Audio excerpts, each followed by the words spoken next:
ఈరోజు వీడియోలో ఈ 2025 సంవత్సరంలో మే నెలలో సంకటహార చతుర్థి ఎప్పుడు వచ్చింది, ప్రారంభం మరియు ముగింపు సమయం, స్వామివారి పీఠం పేరు, నామం పేరు, చంద్రోదయ సమయం వచ్చి ఈ వీడియోలో తెలుసుకుందామండి.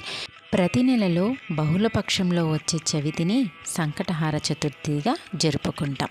సంకటహార చతుర్థి రోజున గణపతిని పూజించడం వలన జీవితంలో ఉన్న కష్టాలు, ఆర్థిక సమస్యలు, ఆరోగ్య సమస్యలు అన్నీ తొలగిపోతాయని చాలామందికి నమ్మకం. మే నెలలో మనకి సంకటహార చతుర్థి మే 16వ తేదీ శుక్రవారం రోజు వచ్చిందండి. మే 16 తెల్లవారుజామున 4:03 ప్రారంభమై చవి మే 17వ తేదీ శనివారం రోజు సాయంత్రం 5:14 వరకు మనకి చవిత గడియలు ఉన్నాయండి. ఇంకా చంద్రోదయ సమయం రాత్రి 10:39 నుంచి.